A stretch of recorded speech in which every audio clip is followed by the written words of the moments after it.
Hey everyone, welcome to the back channel. Today, I want to talk about a tool or a quick trick that can help you improve your ability to fundraise. I always have founders asking me what they can do, small things they can do, hacks that they can implement in order to really supercharge the way they go about fundraising. There are a few things that you can do. Most lead back to running a great business, but one that I do like telling people about is to run a networking event or a networking dinner.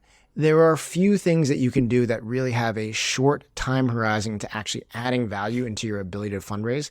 But I do think a networking event / a networking dinner is one of those things.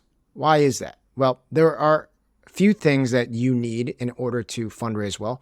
One is to get in touch with the investors that you are trying to pitch.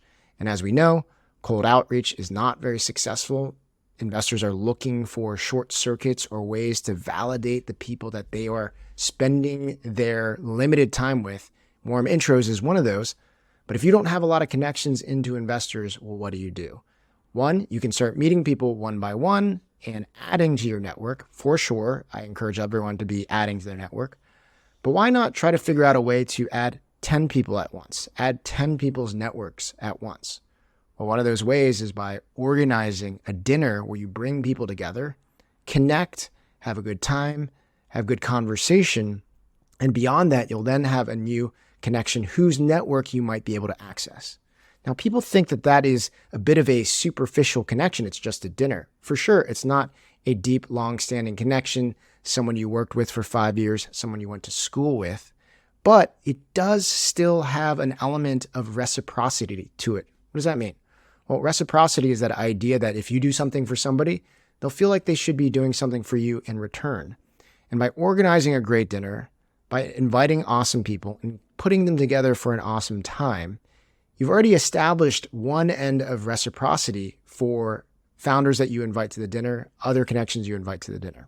So that's one big thing that I like to share about networking dinners around why they're valuable and why they'll supercharge your ability to fundraise. If you're a startup trying to sell into enterprises, I'm sure you've been dreading getting some sort of certification like SOC 2 or HIPAA. I know I did when I ran my last startup, and it cost us a lot of important deals.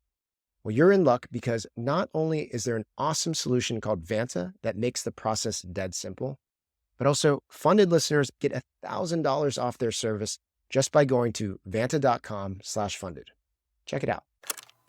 The second thing is that the act and process of actually bringing together a great networking dinner is kind of like a mini fundraise. You're trying to get the best people to come to your dinner, but in the very beginning, you don't have a lot of credibility into why that dinner is going to be great. So you have to generate momentum. You have to have a list of people that you are going to invite, and you have to trigger that outreach in such a way that one domino falls, and when one domino falls, the next domino falls, and so on and so forth, building momentum until everyone wants to come to this dinner. I'd say that's very similar to the process of running an awesome fundraise. And so just the action of setting up a networking dinner, doing all that you need to get done in order to organize a great dinner will be great practice for the fundraise that you're about to do. So that's my quick pitch on a hack or a small trick to improving your ability to fundraise. Something that can be done far in advance of a fundraise, right before a fundraise, or honestly in the middle of a fundraise to help accomplish your goals and raising money. All right. Hopefully that was helpful. Excited to have you back for another episode of the Back Channel, and I'll see you next time.